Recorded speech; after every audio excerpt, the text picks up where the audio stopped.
Hello, my name is Brad McAllister, and today I'm going to spend the next hour discussing how cone beam CT technology has revolutionized my practice. The applications that have made the biggest impact on my practice include the visualization of anatomic structures and osseous topography for preoperative surgical case planning and patient engagement, the visualization of periodontal and perioendo defects, the ability to evaluate 3D clinical outcomes following bone graft surgery, the ability to tie my implant position treatment planning to the surgical guide fabrication and for performing guided surgery, and last but perhaps most importantly, the ability to evaluate surgical outcomes in 3 dimensions. There are many additional items that exist, such as the visualization of osseous pathology, impacted canines, orthodontic case planning, third molar extraction planning, and root canal visualization. However, due to the limited time available, I will be focusing on the applications on this slide, which I use frequently. Now, a specific outline for today will include a quick review of 2D and 3D technologic advances. We'll talk about how the CBCT in your office enhances the workflow. And then I'll use immediate implant cases to show you how treatment planning and post-surgical evaluation can be enhanced with CBC technology. We will then look at perio defect evaluation and treatment, bone graft planning, evaluation, and implant placement planning. This would be for larger cases where we're doing a large bone graft and staging treatment. And then last, we'll end with how surgical guides can be fabricated and how this can enhance things. Now, much of what we cover will be in this manuscript that my business partner, Dr. Thomas Ashragi, and I wrote last year, the clinical applications of 2D and 3D radiography for the periodontist. This paper was in the Journal of Evidence-Based Dental Practice, and again has a lot of the technical aspects. We will obviously be hitting more of the clinical aspects for this presentation. This is Mount Hood, close to Portland, Oregon, where I practice. This is not erupting like our neighboring Mount St. Helens did in 1980. It's just a beautiful sunrise. Dr. Wilhelm Röntgen in 1896 was the first one to discover X-rays. And from that point on, essentially, the rest, as they say, is history. Even as early as 1896, Dr. Kells, a dentist, innovations included the use of dental x-rays for his practice, and this was in New Orleans. So I think dentistry has been at the forefront of imaging since the very beginning in 1896 with Kells.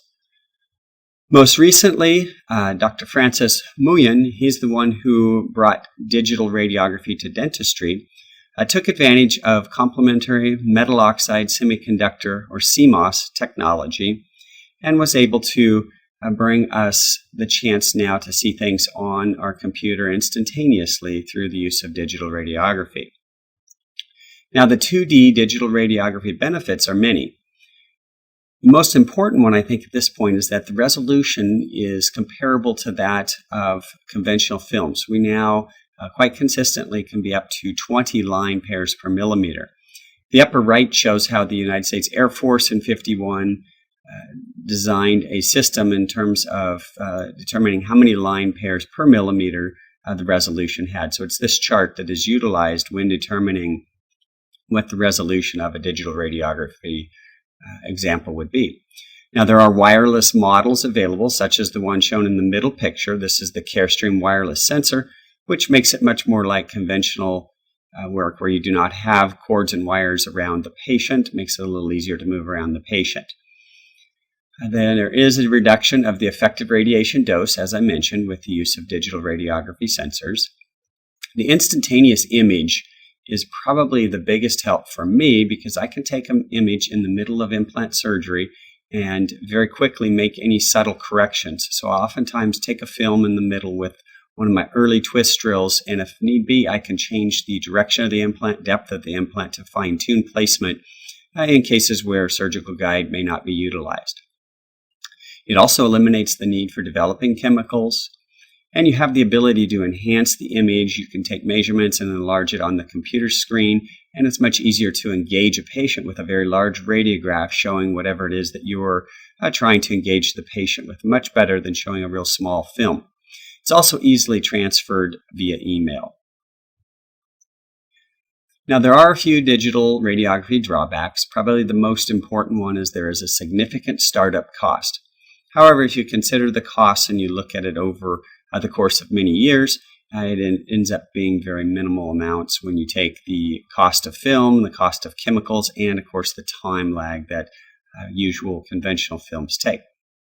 Another issue is that there is no dimension calibration unless you take it with a marking grid. So when somebody emails you their image that they took on their digital screen, they're not able to or we're not able to take a measurement immediately off of that unless there is a calibration performed. And so that's something to consider if you're doing implant placement. Now, one of the problems that we have with dental radiographs is distortion. This is a paper by my good friend Mike Sonic, a periodontist in Connecticut. And what he studied, along with colleagues Abrams, Fiala, was the amount of distortion that we typically would see with a 2D periapical film, and that can be up to 14%, a panoramic film, which we all know has tremendous potential for distortion at 23%, and then CT scans, which have only 1.8%, which means that you're dealing with only a few tenths of a millimeter of accuracy issue when you are looking at the CT scans. And this is one of the main reasons that we've gone to the use of 3D images for implant placement, so that we can be very precise when we're looking at getting close to the inferior alveolar nerve or other anatomic structures of importance. Now, the advent of cone beam computed tomography has enhanced things considerably over the typical hospital multi-slice scanners that we've used over the past 20-some years. The biggest advantage is that the overall exposure is much smaller. Instead of being, say, 500 to 1500 microsieverts, now you're looking at oftentimes under 100 microsieverts. Now, the machine at the hospital makes multiple revolutions around the patient's head and has overlapping radiation. That's the main reason for this. Now, one advantage that they get with this approach is that you do have a greater contrast ratio, and that means you can have more discriminative features between the tissue types. However, for dental implant applications, this really isn't as important, or for most of our dental applications. Therefore, I think the CBCT approach is certainly going to be superior because it can capture everything in one single collimated cone-shaped beam rotation. This decreases that radiation exposure. The images are then reconstructed, and when we see these 3D images, these are great for showing patients and for treatment planning and evaluation. There's also a significant cost reduction. The machine cost is much less with the CBCT compared with the hospital multi-slice machines, and that can be passed on to the patient for reduced CBCT cost. Now, CBCT technology has been around for a little over 10 years, and it has enjoyed exponential growth. We got in ours, I believe, it was in 2006, and seldom in dentistry has had that. It's had such a technologic advance that shows such rapid growth, and this just reinforces how CBCT technology can really revolutionize your practice. We wouldn't see this kind of exponential growth if this technology wasn't amazing. Now, our first unit that we purchased was an iCat Classic, and when you look at the iCat Classic, it has a rather large field of view, 16 by 13 up all the way up to 16 by 22, and that winds up getting a lot of extraneous information that you may not want to get, and can make it difficult for the dentist to read. It may require that you enlist the help of an oromaxillofacial radiologist. Voxel size 0.2 to 0.4 can be adequate for most applications, and it is also a 14-bit unit. Now, in contrast to the Carestream unit that we've had for the last couple of years, the CS9300, you can go with the small field of view. A 5 by 5 centimeter view allows for excellent resolution.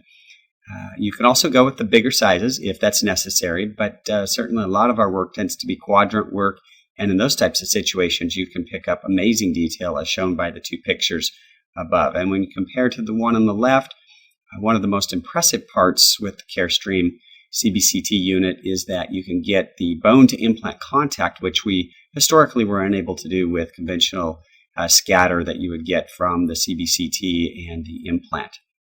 The voxel size is much smaller, 0.09 to 0.5, and that's again showing that high resolution that you're seeing in the pictures above. And it's a 16-bit unit. Now, whenever we are looking at our CBCTs, we do follow the ALARA principles, and we do take into account the dosimetry.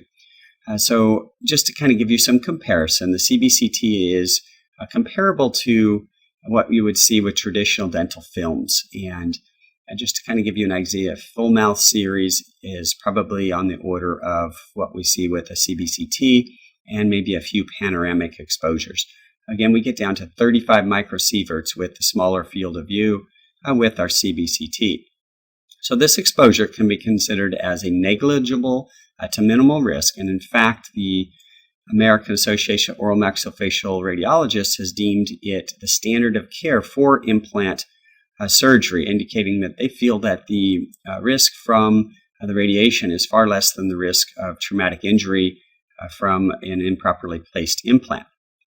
Now, when you think about the total of 3,000 microsieverts for a normal background exposure, the dental x-rays account truly for a small percentage, and therefore can be used for preoperative use to help you in your treatment plan, can be used in postoperative to evaluate that things were done properly, and then even be evaluated after healing to make sure that we have good consolidation, and to make sure that when we are placing restorations on, we know that the implant has excellent bone.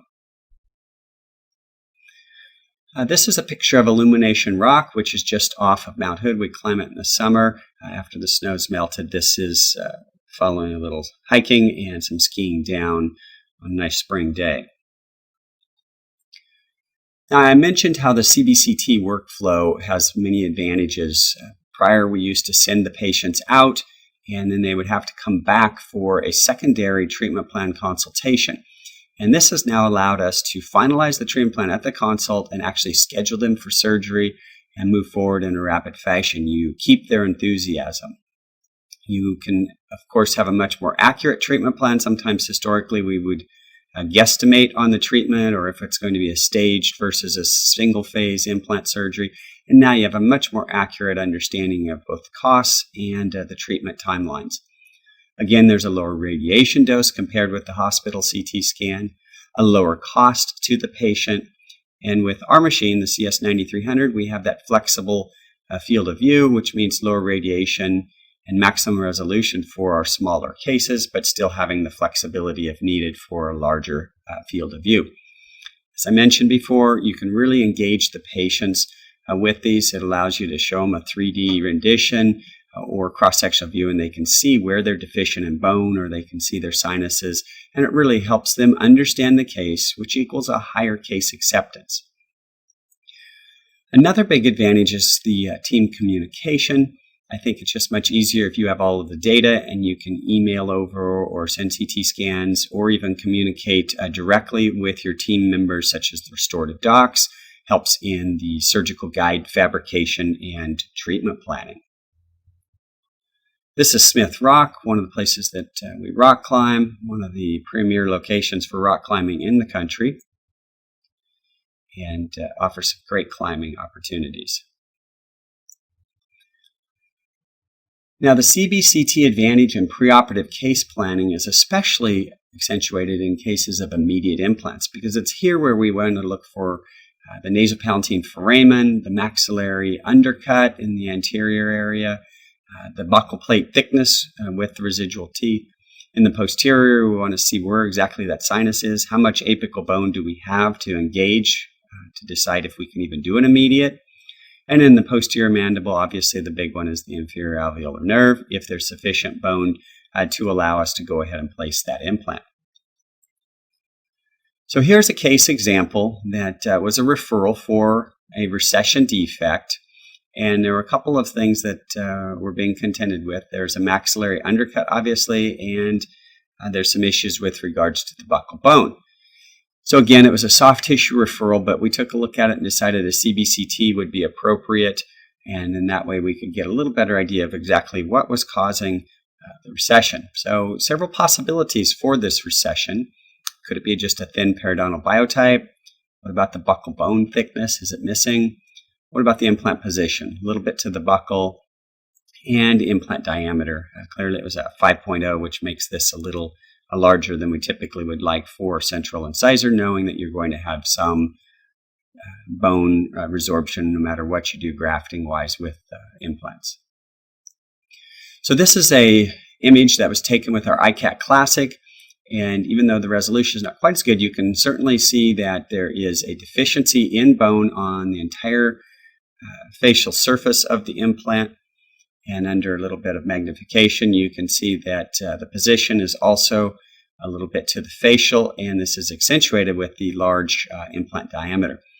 This was enough information for us to make the decision that probably it would be better to remove this implant. I think it's going to be a difficult one to actually get good soft tissue grafting. So the area was flapped, and as the CT scan showed, there is absolutely no bone on the facial, and again, you can see how wide that implant is. Therefore, it was decided to remove that. So now with that added information of the CBCT, I think we can answer the question of why so much recession. And certainly thin tissues plays a role, but I think it's the lack of buccal bone that's the primary etiology, in the sense that we know without that buccal bone, we're probably not going to hold good soft tissue. Implant position and implant diameter were secondary factors. This shows after removal of that implant, trying to damage the bone as little as possible. And this shows the placement of a stem cell containing graft, osteocell. And then this was closed up, and this was evaluated then after 4 months of healing, and you can see excellent fill in this cross-sectional view. Now we have sufficient width to go ahead and place our implant. And a soft tissue graft was also placed, and you can see in our final result, we've enhanced the soft tissue thickness, the bone thickness, and now there's no longer any recession, and the case looks quite nice. There's a little blunting of the papilla, but this could be expected due to the multiple surgeries. Had the initial surgery been performed with maybe a smaller diameter implant, keeping things slightly to the palate, and maybe even a soft tissue graft along with the bone grafting that we typically do for the horizontal defect dimension, we could have had those papilla stay intact and had a really nice outcome. This shows the new implant in place, good bone surrounding it. This is a picture of Mount Hood on the way up for Great Bluebird Ski Day. So with our CBCT cases, we might want to ask how far we can go. This is a case that has a significant recession defect and has absolutely no buccal bone and a rather large nasopalatine canal. So the question you might ask, is this something that we're going to have to do 1, 2, 3 phases? Do we do soft tissue grafting, let it heal? Do we do a bone graft then, come back and place the implant? Well, I think with the CBCT technology, we now know that there's plenty of apical bone. Even though there is a rather large nasopalatine foramen, we know we have enough bone to engage, and we know that we can perform soft tissue grafting and bone grafting at the same time, and then follow up with an evaluation using the CBCT to determine if, in fact, we've been successful. So this shows after removal of the tooth, and we've placed a rather large bone graft, and then we've placed a connective tissue graft over top of that, and you can see the provisional because we did have excellent stability. The 1 week post-operative healing, relatively uneventful, and this is at 1 month. Things are starting to look great, and then this is at 4 months. And this is the provisional at the time of returning the case to the restorative doctor for referral or for restoration of the final crown. And when you compare to the lower picture, you can see that we've really enhanced things quite substantially with both soft tissues and hard tissues. Now, even though things look great, I think it's important in a case such as this, where we've pushed the limits, to have CBCT technology utilized to determine, in fact, that there is a good buccal bone present. And you can see that we had 2.4 millimeters of buccal plate at the 4-month healing, and that makes me feel much more secure as far as the long-term health of that soft tissue. This is a axial view showing that we've got excellent placement with regards to the positioning of the nasopalatine foramen. And you have to kind of center things between the other central incisor, the nasopalatine foramen, and the lateral incisor. And you notice the positioning is slightly to the palatal, and this is typically what we like to do, but we do want to make sure that we avoid, again, that nasopalatine foramen. And this is the two-dimensional film at the time sending off for restoration, again showing excellent bone quality up to that implant. With all that snow I showed you, springtime comes and we've got great waterfalls and nice lakes around Oregon for doing some hiking and enjoying the few sunny days we get. So I've really emphasized the buccal plate. And so you might be asking, is there research using CBCT technology to support this enthusiasm I have? Well, in fact, there are a couple of really good studies that I would like to draw your attention to. One of them is by Myron Nevins and company. They looked at the fate of the buccal wall following extraction and bone grafting of teeth with prominent roots. They compared to cases where there was no grafting, and it was quite substantial, the difference. So the top here shows no graft at 42 days. You can see the CBCT shows that buccal plate completely resorbs, and the dimension left for implant placement is very small and will require supplemental grafting. In cases that were grafted with xenograft, you can see that the dimension was relatively held, and this means that very little bone grafting should be required, if at all, at the time of implant placement. So understanding these resorption patterns helps us in determining which graft materials we should use. Clearly, this shows a xenograft is very capable of holding our dimensions that we need in terms of the horizontal width for implant placement. Another paper that was written recently by Miyamoto and colleagues showed the importance of the buccal bone thickness. What they did is they looked at immediate and delayed implants, and they were looking at whether or not there was 2 millimeters of bone remaining on the buccal plate. And you can see to the right several example CBCTs and the measurements with regards to the buccal plate thickness. And you can see that several of the cases, especially the lower left one, G, showed no buccal bone at all on the coronal aspect. And it was cases like this that they wound up seeing recession. And so it's only logical that if you don't have good buccal bone and you just have the avascular implant surface, that you are likely not to support your soft tissues, especially in cases where it is a thin periodontium. So this really just reinforces the importance of having both the bone and the soft tissue thickness over top of your implants. Another trick that you can utilize if you're going to evaluate your soft tissues, which I think is important preoperatively, is to take an iTero scan. This is a digital scanning, and these show cases with and without. The left one is without the scan, and then the right one is with, and that shows an overlay of the soft tissues, which allows us to better plan our implant positioning and shows you what the thickness of that tissue is, which can be very helpful in immediate cases, especially in the anterior mandible. Well, anterior mandible and the anterior maxilla, quite frankly. We do oftentimes see very thin bone and very thin tissues on the anterior mandible. And this is where sometimes we decide then to do not only a bone graft, but a soft tissue graft to optimize our outcomes, because you really do need the thickness of both for good results. Another one of our little lakes. So here's a case that presents a little bit of a challenge, high smile line, and we go ahead and get a CBCT. And even though there is some periapical pathology that's very significant from a prior apico, you can see there's plenty of bone apically, so we know that we can go ahead and place our immediate implant in an ideal position.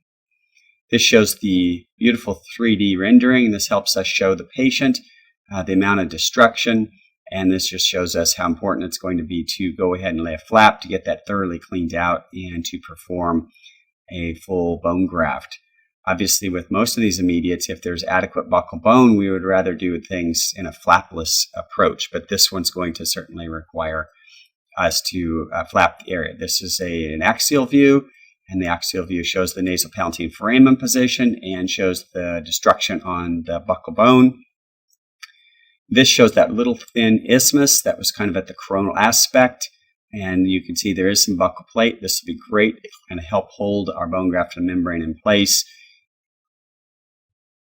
And this is just a two-dimensional radiograph showing that pathology, but clearly this is not sufficient information. You don't know how big the nasopalatine foramen is. You don't know its proximity to the adjacent lateral incisor. And I think these are things that you really need to know if you're going to be performing an immediate implant on a patient like this with a high smile line. So this shows after flapping. Notice the flap in a papilla-sparing incision design. And that's because, again, all we really needed to do was to be able to degranulate thoroughly that apical region and then put our bone graft on the facial surface so that we maintain a good thickness, which will help then support our tissues. To the right, the 3D rendition is very similar to exactly what we saw clinically. And this bone graft membrane placed, and then the flap is advanced slightly to the coronal, and an immediate provisional is placed to try to hold those papilla and soft tissues in ideal position. This shows the radiograph, two-dimensional radiograph, showing excellent positioning. And this is at 1 week of healing. You can see we still have excellent soft tissues, and in this case we had a nice width of soft tissue, so no soft tissue grafting was required. At the 4-month pre-restorative evaluation, we took a CBCT, and you can see that we had excellent bone width on the facial plate there, so this should support our soft tissues nicely. Our 3D rendering shows that we are away from that nasopalatine foramen, and we've got good bone 360 degrees around this implant. And that indicates that we should have an excellent long-term result for this patient. This axial view shows some of the bulk that we did claim with our bone graft, and again shows our good positioning slightly to the palatal but without invading that nasopalatine foramen. This is when we sent the patient out for restoration, the two-dimensional film showing good bone to implant contact. And here's our final result. A little bit of a reserved smile, looks great, and with retraction you can see we have perfect gingival contours, nice papilla. And when you compare to our start, a dramatic result that made the patient very happy. And this is something that I feel we can count on staying put as far as recession and stability for many years to come, as long as the patient is very meticulous with their home care and continuing with regular maintenance. This is the final restoration. There was a little bit of cement there that was removed upon follow-up. Here's another case. And this particular case had a bit of an undercut, and so we had a slightly different strategy. The tooth had been fractured off at the bone level, and there was a very thin buccal plate, as can be seen with the CBCT. And you can see with the angulation, if this was going to be a screw retained as was desired by the prosthodontist, that's going to be impossible with the bone and its placement due to that maxillary undercut. For that reason, we went ahead and utilized the Southern Implant's 12-degree angled implant. The head of the implant is angled 12 degrees. So this shows the surgical drills in place, and that's about a 12-degree kickback that puts this into perfect prosthetic positioning for a screw-retained restoration. And this shows with the bone graft in place, and you can see at the coronal aspect the 12-degree tapering. Here's another case with a maxillary undercut even more severe than the first one. This is tooth number 10, and clearly this patient would love to do an immediate implant, but with that maxillary undercut, a conventional implant would probably be a little too far facial. So this would be one where maybe extraction and bone grafting into that concavity would be the most conservative approach. But with these 12-degree angled implants, we can place them and it still gives excellent bone surrounding them. This just shows the CBCT 3D rendering, and you can really get an appreciation of how extreme that undercut is, especially in the region of both lateral incisors. So immediate implants were performed in both sites 7 and 10. This axial view shows the bone graft that's present, and again with the use of a 12-degree implant, we were able to put the implant back into that region of excellent bone quality. And this sequence of axial slices going more coronal shows that we were able to maintain excellent bone on both the palatal and the facial aspect being a bone graft primarily. And this shows the cross-sectional view, giving you an idea how that 12 degrees will not allow for screw-retained restoration, but at least it's going to allow for a normal cement-retained restoration without a significant angled abutment. Now, sometimes our CBCT show that an immediate implant is not advised or would be extremely challenging. This is one of those cases when you look at the nasopalatine foramen and you look at the extent of that undercut. This is one where we felt it would be best to go ahead and bone graft and come back and perform our second stage implant placement. Here's a case that certainly was very close, a hard one, but we felt we could initiate the actual implant. It's an immediate of a lower premolar, and this ICAT classic view shows the foramen just below the green line, and you can see a little bit of periapical pathology on this tooth, but it's a little hard to see any of the detail. But we saw that we did have a couple of millimeters, so we felt that an immediate implant may be feasible. So during our surgery, we opted to go ahead and stop a little short with the implant slightly displaced to the buccal. We thought we might be able to get a little closer than normal. This shows our drill in place, and the CBCT was taken intraoperatively. Since it's such a fast read, we were able to get this data and help us determine if in fact we could get another little bit more so that we could get stability of that implant. So we went another 0.5 millimeter, and this shows the implant in place. The bone graft to the left is to the buccal, and you can see we have at least 1 millimeter away from the nerve, and we know that we had excellent accuracy during that procedure, which I may not have felt confident of even with a surgical guide getting that close. But the intraoperative CBCT or conventional radiograph can be extremely helpful. The 3D rendering to the right shows the actual bone graft. It's great to be able to show patients their bone graft. You can see the mound of bone, kind of a slightly different yellow color. And this bulk will ensure that after our healing period that we will enjoy a good 2 millimeter thick buccal plate on this implant. Here's another case. This was a central incisor. And you can see fractured off at the gum line. And we did have a CBCT with this. And even with the CBCT and an excellent clinical outcome, you'll see in a sec that we were a little closer than we would like to the nasopalatine foramen. Things look great as far as the buccal plate. Great clinically. But you can see that we were actually slightly into the nasopalatine foramen. Luckily, the patient is experiencing no symptoms, and probing depths are within normal limits. But this would have been nice to place this particular implant slightly more facial, and that could have eliminated that exposure. As you go more apical, there is no more exposure. A lot of farm country in Oregon, nice old barns everywhere. This is a case that I performed approximately 12 years ago, and I did this with just conventional radiography. It was a conventional two-dimensional radiography. It was a 2D digital film that was taken, but this was prior to using CBCT technology for our routine immediate implants. And so even though you can make out a little bit here as far as what might be a foramen, it wasn't too obvious, and things had felt pretty good when we did our procedure. We did it flapless and didn't have any real issues with that. This shows at the most apical extent that our positioning relative to the foramen was excellent. And this is a CBCT that was taken, again, 12 years following when the patient came in for another implant that was needed. And I was kind of always curious. The radiograph still looks great today, but I was kind of curious to see how big this foramen was. And so this shows that part of the implant was right in the middle of that foramen.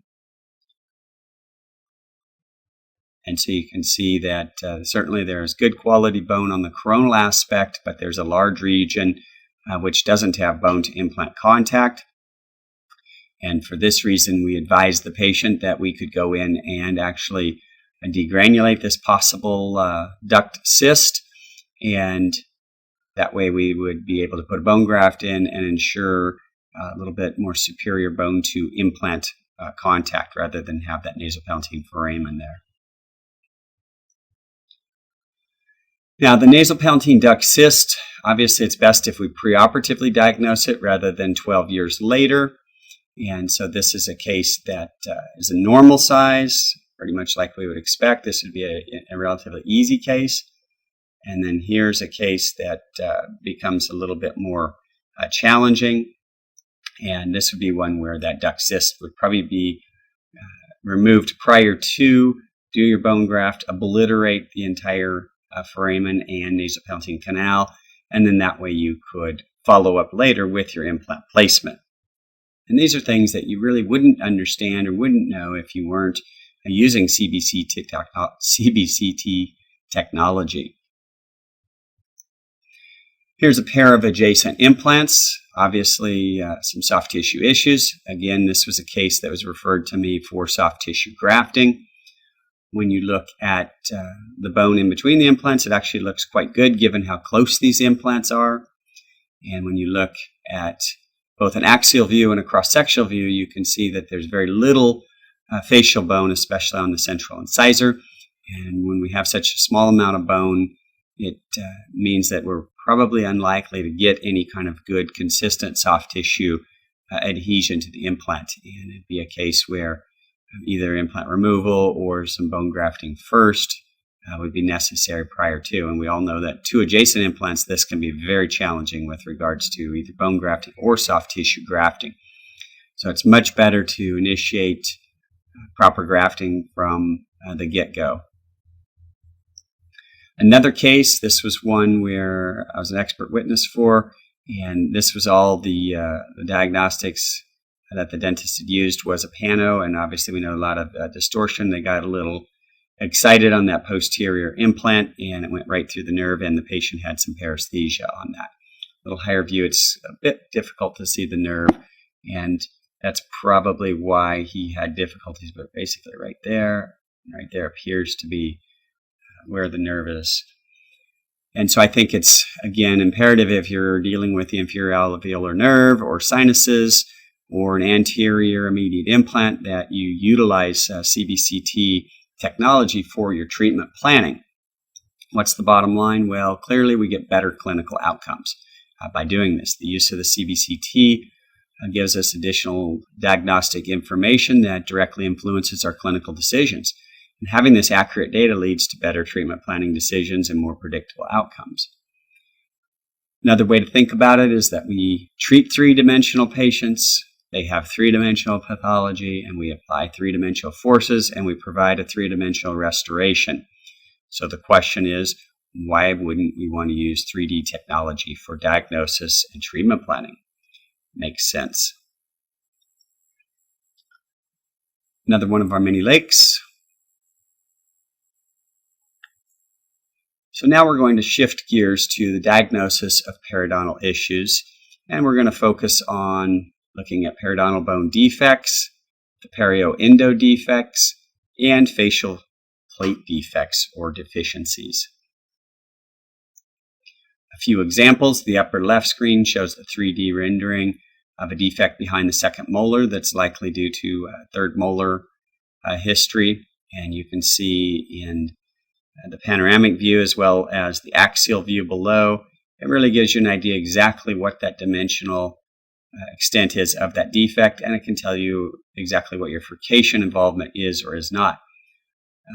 Whereas on the lower right, you can see the furcation involvement that was not evident when we took this two-dimensional film and trying to treatment plan this case, where this was a reported tooth that was wanting to be an abutment for a bridge. Clearly, it has periodontal issues and would not be a good abutment for a bridge.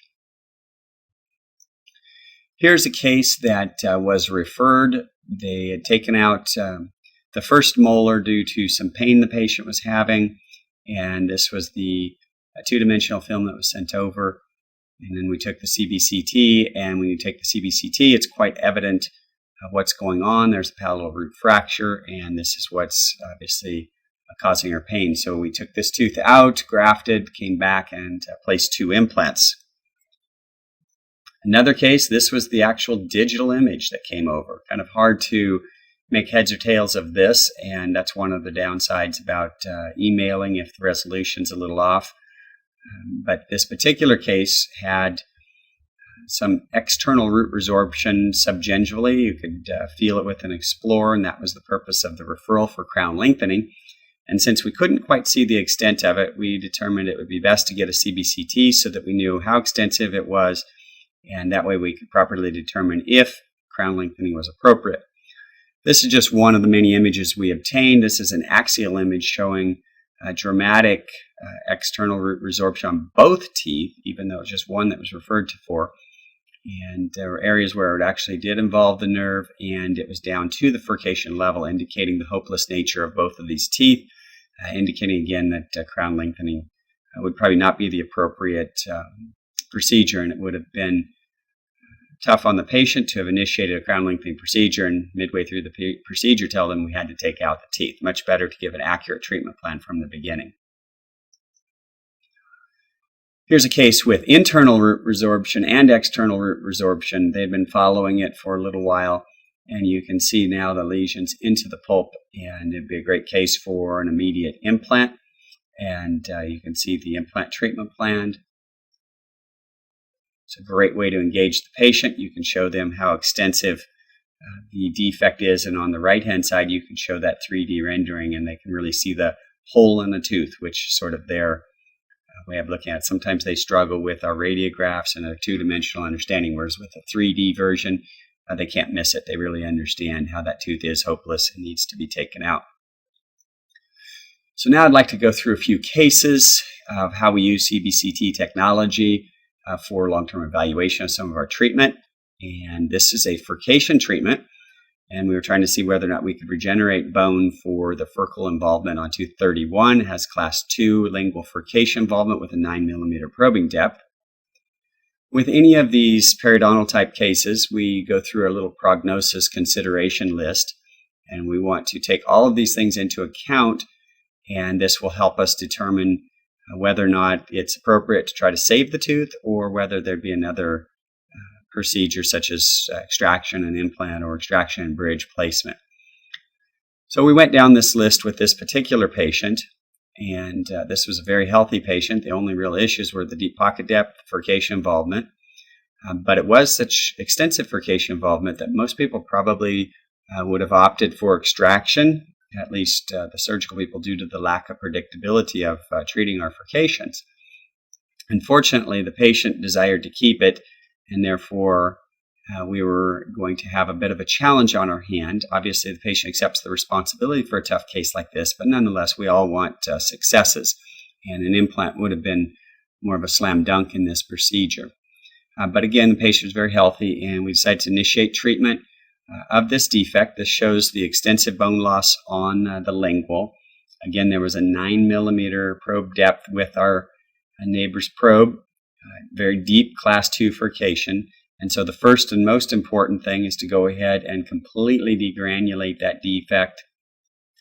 That's the toughest part, and that takes the most time. We've got to really do thorough degranulation and thorough root planing on that furcation region. You get files in there and make sure that there's absolutely no residual endotoxin calculus on that root. Otherwise, your furcation treatment will be unsuccessful. So then we placed our osteocell bone graft. This is the one with the stem cells. Closed up the case and had uneventful healing. It does help that we have excellent soft tissue covering our graft. There was no membrane placed. This is the 1-week healing. And this is what the radiograph looked like at 6 months.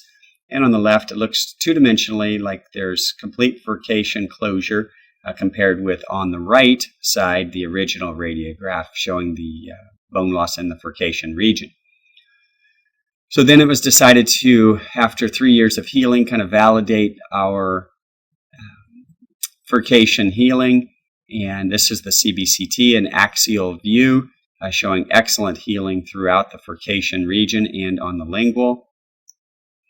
This is an anatomage version, three-dimensional showing of the lingual aspect, and you can see that that whole furcation region has been healed in with good quality bone, and you can see that the furcation is closed on this three-dimensional rendering.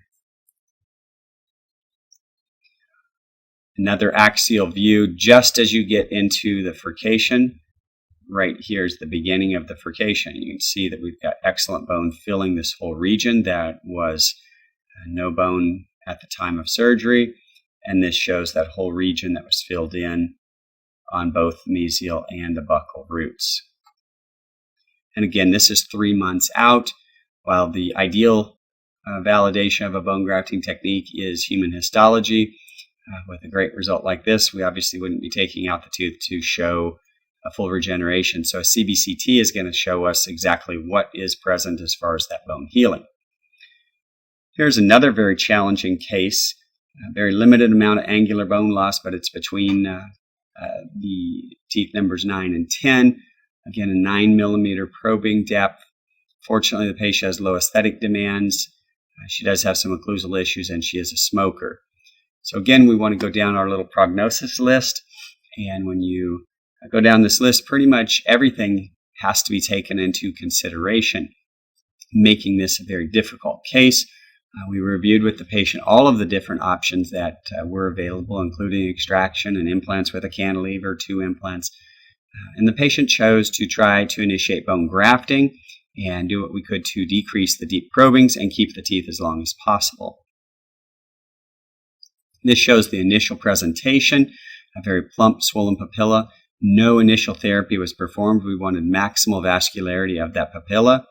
And you can see a little bit of splaying of those teeth. And this was part of her occlusal issues. So we did get her into a night guard. We tried to get her on a smoking cessation program, but we weren't terribly successful on that. To the right shows our starting defect, and thorough root scaling and planing is required to clean those roots prior to your replacement of your bone graft.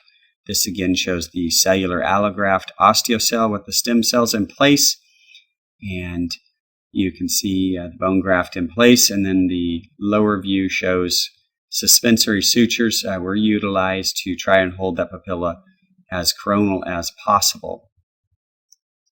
This shows the 6-month healing, and the clinical view looks pretty good as far as our papilla and soft tissues, and our probing depths were excellent. And the right-hand view shows that we've now improved our bone height substantially. At the 3-year point, this is the clinical view, and they made a maybe not so beautiful crown, but it did close the contact. I would have rather seen them close that contact with a veneer on both 9 and 10 with a little better contours, but she is able to get under there and clean it. So we started with 9 millimeters, ended with 4 millimeters at 3 months, and then at 3 years, we ended at 5 millimeters. So 5 millimeter probing depth compared to where we started, I think, is an excellent result. A CBCT was taken to validate what we had was in fact good bone. This is an axial view, and you can see our bone height between 9 and 10 at this level looks excellent. And you can see the panoramic view shows that we've got good bone quality that's consistent with our other interproximal regions. And we have adequate facial plate thickness. And this is the interproximal region showing the bone we regenerated. You can still see a little bit of the demarcation. Another view of the interproximal region. And this is the adjacent tooth, again showing our facial bone thickness. And a little bit more coronal view, showing good bone again between the central and the lateral. 3D rendering really shows this region has a very nice bulk of bone present, again very consistent with the others, and you can see the beautiful facial plate on all of these teeth. And when you look at the opposite side, very similar. And again, you can see she's got a little bit of a defect in a variety of places with regards to her buccal plate on these teeth. Perio-endo cases can be very challenging. This is a case that two-dimensionally looks like it is a fairly conventional case. And when you take a look at the CBCT to evaluate the perio extent, you see that now we're going all the way to the apex, indicating we do in fact have a perio-endo defect. And a couple different cross-sectional views giving you an idea how significant that defect is. And an axial view showing the coronal aspect of the defect, which here looks like a typical perio defect. But as we go more apical, you can see the defect grows in size, and you can see now we're getting close to the sinus. This would show the sinus as we're going more and more apical. And now you can see the sinus, and you can see just a very small amount of bone between the sinus and the tooth. Facial plate anatomy is the last area of periodontal defects that I would like to review with you. And this view shows you quite nicely how there is an excellent view of the deficiencies of that buccal plate. And this was an important patient because they were having orthodontic therapy. You can see the braces in place without much scattering. And you can see the palatal implant to the right that was placed so that these teeth could be moved. With these kinds of facial defects, the movement needs to be very slow and very cautious. Certainly no expansion can be performed. Here's a case that was referred for soft tissue grafting of the molar, and you can see that very thin tissue, almost no keratinized tissue, but a lot of root prominence, making me fearful that there was no bone over this entire root. So a CBCT was taken, and you can see both in the axial view as well as the cross-sectional view that this patient has just very, very thin bone over the majority of his facial surfaces, but this particular one, there's really no bone all the way to the apex of this tooth, indicating a soft tissue graft may not be the most appropriate treatment. Therefore, we decided to flap the area instead, do some root planing, and follow up with a bone graft rather than soft tissue grafting. This shows the bone graft in place, and this shows the area sutured. Our 1 week healing, and this shows our 1 month healing with very little residual recession and a nice band of keratinized tissue due to the sliding flap. Hopefully this will give the patient much better outcome than had we performed just soft tissue grafting. Another beautiful sunset over the coastal range we have.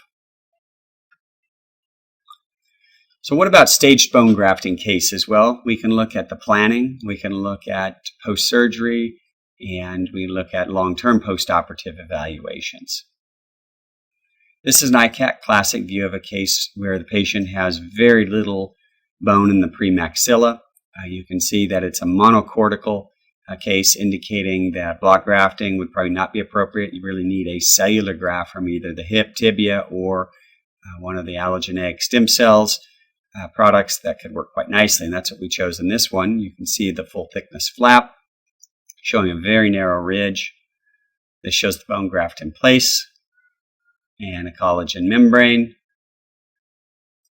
And this is coming back at 4 months, and we can see now we have excellent thickness of bone, and we also have a little residual membrane to the right. That kind of off-white is residual membrane. This is after the placement of implants. And certainly we have enough ridge width, but the apical extent, probably a little bit more bone grafting would have been beneficial. Same thing on this implant. A little better on the other two as far as our bone width. But as long as the top 3 coronal aspect has a great 2 millimeters of bone, I think we can feel pretty confident in our long-term results. This shows up on the axial slice view. And this was our implant positioning with our surgical guide. And this is our final prosthesis showing excellent bone height. And a beautiful smile. And a little bit longer crowns than maybe we would like, but considering our initial starting point, I think a beautiful result. Here's another challenging bone grafting case where you can see the mental foramen, and you can see a very narrow, very limited vertical height in the posterior mandible. There's a cross-sectional view. And so we decided this was one where we wanted to use mesh. And you can see at the lower left aspect of the mesh, it was cut out for where our nerve exits so that we didn't damage our nerve. And the mesh is fixated over our cellular allograft. And this is post-operatively a CBCT just to kind of validate our positionings of the screws so that we make sure that the screws are not damaging the nerve. And you can see readily the foramen that we avoided. And you can see our screw placement, and the other ones are evident here as well. And we were able to follow and track our nerve and make sure that there was no issues. This shows our starting bone. You can see we're going for both height and width with this titanium mesh. This shows the cross-sectional view, showing the extent of our bone grafting. And this is at the time of mesh removal, showing we've increased our width substantially enough to place all 3 implants. The mesial-most implant did require a little bit of extra bone grafting due to very thin buccal dimension. So the bone grafting was performed. The area was buried during the integration period for 4 months. And then this shows at the time of uncovering that we had excellent bone height that remained around all 3 of these implants. Here's another case. This particular case was one where we felt that we couldn't do the implant at the same time due to the undercut.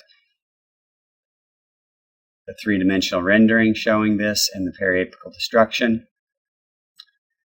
So our bone graft was performed 4 months later, CBCT taken, and you can appreciate that that maxillary undercut has been eliminated on the side where the implant is proposed compared with the contralateral side.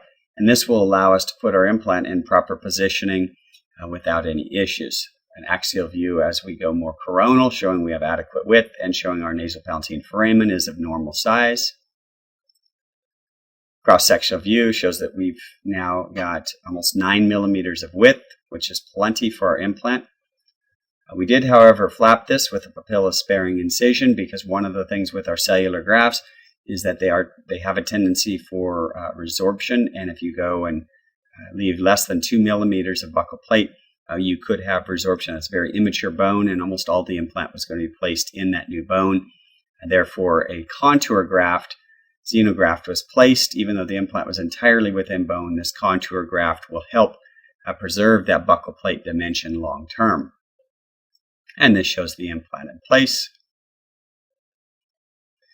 Sinus grafting is another area where the CBCT can help us with our larger bone grafts. 2-dimensional radiographs really don't translate sinus anatomy very well, and this particular view shows that it's very difficult to see where the floor of the sinus is, let alone what's inside the sinus. So here's a case that presents where there's a deep probing depth on the facial of tooth number 4, and the 2-dimensional radiograph really doesn't reveal anything. It does show the sinus to be a little bit low, but it could be angulation. So the CBCT was taken, and this is an enlarged version of the 3D rendering. And you can see this is the buccal plate missing on this tooth, and it was in fact fractured. And while that probably was fairly predictable from just knowing the probing pathology, what wasn't predictable is what the cross-sectional view would be relative to the sinus.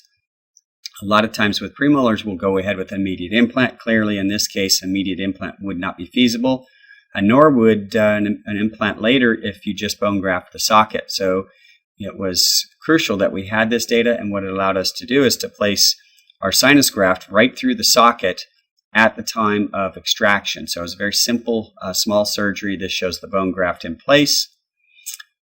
And you can see we raised the sinus just enough to put a 13 millimeter implant. Had we done a traditional lateral wall sinus lift, we clearly would have elevated the membrane through this region, and that would have given more exposure of bony walls to help with the ossification of our graft. But this particular case has plenty of height, and due to the conservative nature of going through the socket, this should not be necessary.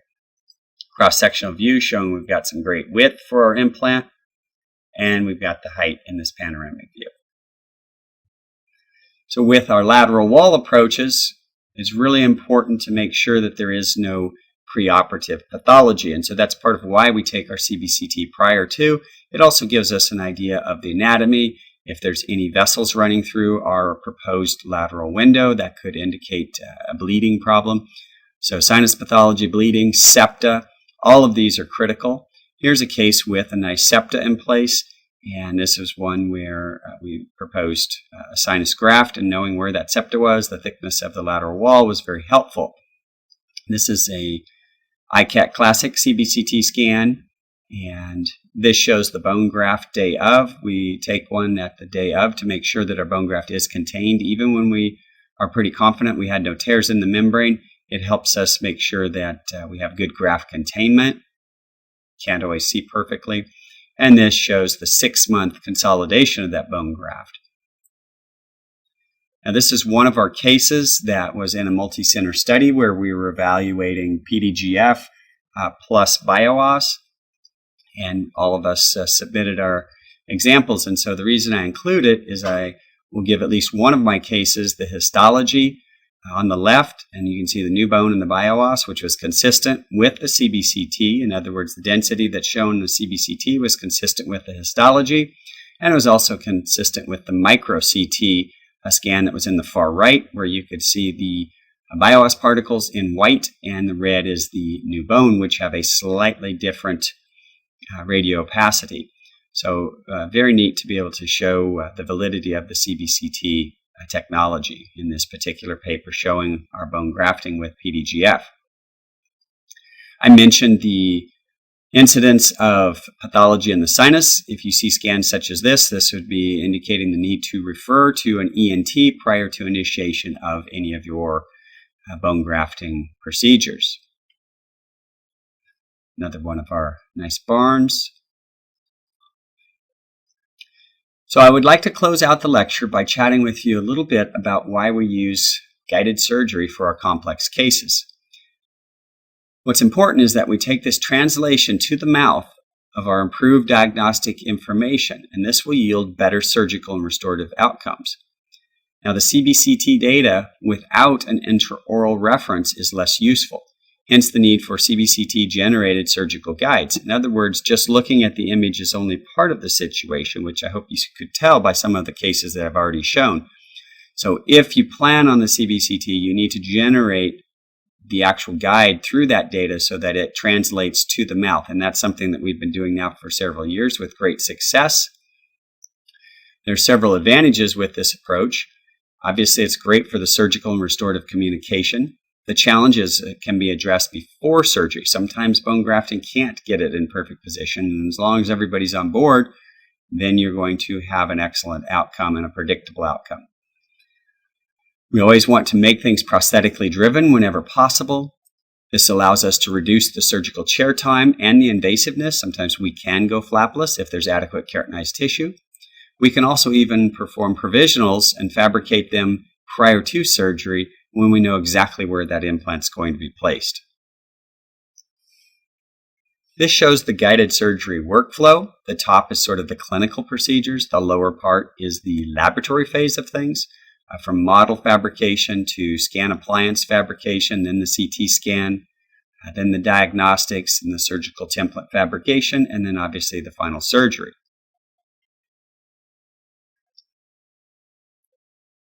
So you first get either a scan with the iTero or a high accuracy polyvinyl impression. And you do, again, not want to use Algent. You want a nice quality impression so that you can get a good model, because you're going to be fabricating your guide on this model. And this is the Templex guide used with the Straumann kit. And you can see the ideal wax up and the small little pins in there, which are your fiduciary markers. And the teeth have been shown up with a radio opaque mix, so they'll show up on our CT scan. So there's the suck down to actually fabricate, and this is how we get that in place. And there shows those pins. And all of this part is done in the laboratory before you do your CBCT. Once you get your CBCT, then you can see everything, and you can do your treatment planning on the computer. With Straumann, you use the Co-Diagnostics 8.5 software. It allows you to plan your implants, and you can detect where the mandibular nerve is, and that just helps know exactly where those implants should be, depth and width.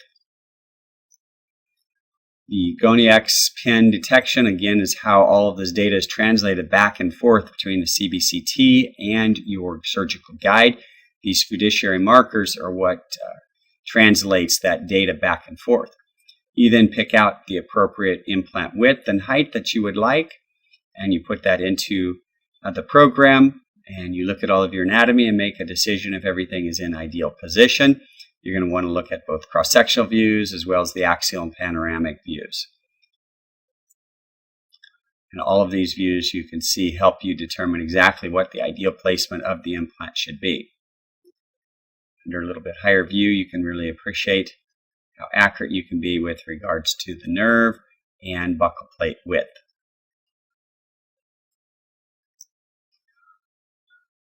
And this shows the implants in place three-dimensionally. That can be very helpful for showing patients as well as referring docs. It really gives them an idea of the treatment planning that's been going into the case. And this now is the abutment try-in relative to the crown positioning so that you can determine what the height of the implant should be. Again, we want the implants to be at appropriate height so that we have adequate emergence. And you put your surgical sleeves in.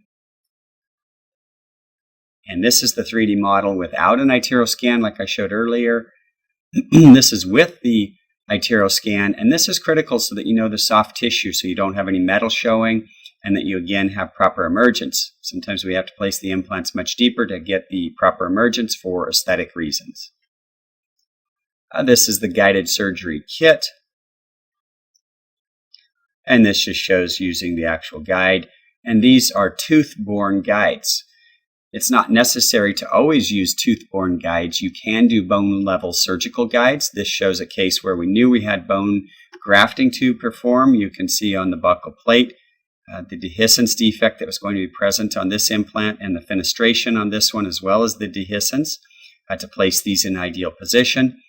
Therefore, it was determined that a flap would be performed, and it was decided just to use bone-level guides that way.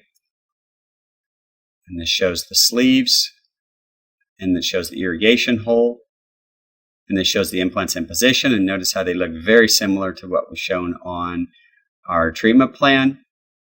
Our bone grafting was performed using a xenograft with a collagen membrane, and this shows the final prosthesis. Ideal positioning, great soft tissues, very nice smile. And the implant positioning was ideal if you look at the sinus, the way we treatment plan, kind of right at the border of the sinus, right at the anterior aspect of the sinus. And you see good emergence, a little bit of a fit issue there. And same thing on the other side again, relative to the sinus. We were really able to avoid the sinus and position things for a nice restoration. Another way you can do this is with tissue-borne as opposed to bone or tooth-borne, and this would be, say, for a fully edentulous case, where basically your guide is going to be inserted and you're going to go flapless. So this shows our treatment planning of the case. This is a completely edentulous patient, and we're placing our implants, and this shows kind of the safety region. The yellow is a 2 millimeter safety region, and you can try different implants. You can try a 3.5, 4.3, and see if you have enough bone width for an immediate. And this shows the soft tissue. And then this black line shows the actual bone width. And so it helps you determine the width as well as the height of these implants and can allow you in a fairly narrow ridge to go ahead and do an immediate implant, such as shown here with this, again, tissue-borne surgical guide. So you first drill in to the bone laterally, and that allows you to put these pins in, and that's how you fixate the guide on the soft tissues, and then you go right through your guide. That shows the implants in place. Healing abutments in place. Again, no sutures, no incisions, and notice this patient has excellent keratinized tissue, so that not only do they have the bone width, but they have the keratinized tissue. And unfortunately, these cases don't come along that often. Usually there's a deficiency of bone and soft tissue. And if you have a deficiency of either one, that precludes the use of a tissue-borne flapless approach, tissue-borne guide and flapless approach such as this. But when you can do a case like this, it really does reduce your chair time, reduces the morbidity of the patient, and can give you a beautiful end result. So together, all of these slides and clinical cases, I hope will make it so that the CBCT brought into your practice can revolutionize things like it has in mine. So I'd like to thank you for your attention, and I again hope you have found it to be very useful and something that maybe you could incorporate into your practice and gain some of the many benefits of this newer technology.